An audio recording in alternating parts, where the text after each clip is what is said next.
Hello everyone. Kapil Tripathi chem sphere classes में आपका स्वागत करता हूं।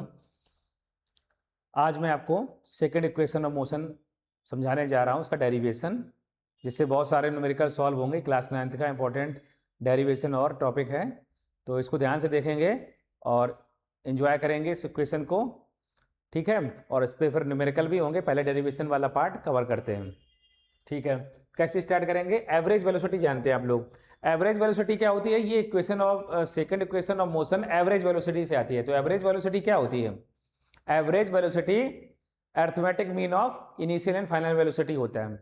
तो उससे ही ये आपका डेरिवेशन कंप्लीट होगा। तो सबसे पहले एवरेज वेलोसिटी को समझो और उसके बाद में हमें जो है S equal to you T plus half A T square prove करना है। सेकेंड इक्वेशन ऑफ मोशन क्या होती है? S equal to you T plus half A T square, ये आपको प्रूव करना है, ठीक है। ये प्रूव करना है, तो इसी को लेके हमें जो है आगे एवरेज वेलोसिटी की बातें करनी है। तो एवरेज वेलोसिटी क्या होता है?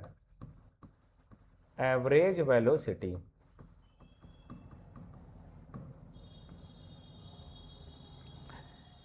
ये हमें प्रूव करना है, ठीक है। ये हमें प्रूव करना है। क्या प्रूव करना है? ये प्रूव करना है, ठीक है। ये प्रूव करना है। कैसे आएगा? एवरेज वेलोसिटी की हेल्प से आएगा, ठीक है। तो एवरेज वेलोसिटी होती क्या है? तो वो लिख लो।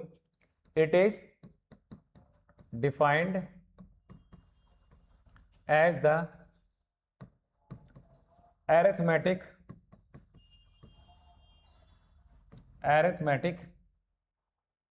mean of initial velocity and final velocity,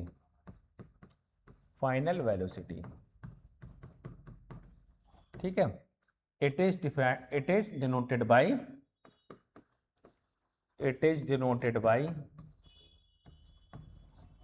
v average, ठीक है। इससे नोट करेंगे। समझ में आ रही बात? एवरेज वेलोसिटी क्या होता है? u plus V upon two sum arithmetic mean of initial velocity and final velocity. इसको हम कहते हैं एवरेज वेलोसिटी, ठीक है। तो एवरेज वेलोसिटी से हमें ये S equal to you T plus half A T square prove करना है। एस क्या है यहाँ पे? डिस्प्लेसमेंट। तो डिस्प्लेसमेंट का फॉर्मूला क्या होगा? Displacement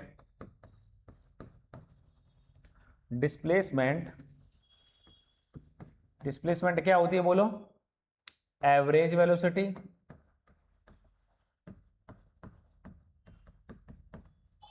into time. होता है कि नहीं? Average velocity into time.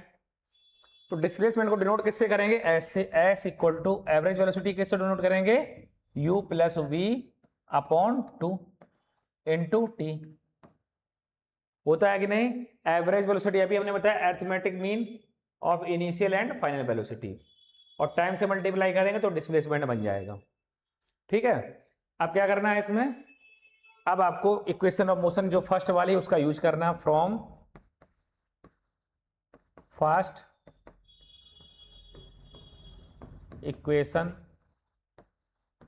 Of motion v equal to U plus A T, ठीक है। इसी की वैल्यू यहां पे रख देनी है, इस इक्वेशन में इसकी वैल्यू पुट कर देनी है, ठीक है।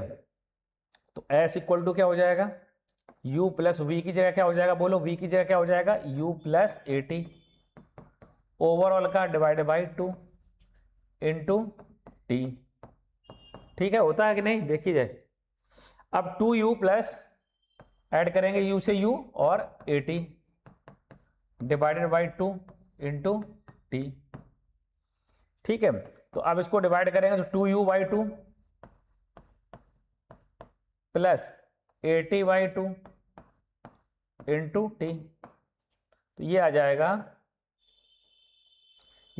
आपका u plus 80 by two into T, और यही जब हम मल्टीप्लाई करेंगे तो क्या हो जाएगा? You T plus half A T square.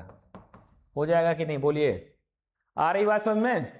हो जाएगा कि नहीं? You T plus half A T square. तो हमारा ये प्रूव हो जाता है कि नहीं? बोलिए, तो हमारा ये प्रूव हो जाता है कि नहीं? बोलो, आता है कि नहीं? देखो ये प्रूव होके आता है कि नहीं? क्या प्रूव होके आया? S equal to you T plus half A T square. आया कि नहीं बोलो? ये पूरा देखिए, ये एस इक्वल टू ही तो है, S equal to you T plus half A T square. आ गई बात समझ में? डेरिवेशन क्लियर हो गया कि नहीं? समझ में आ गई बात? कैसे करें एक बार समझ लो। एवरेज वेलोसिटी का मैं डेफिनेशन पता है, उसका फॉर्मूला पता है।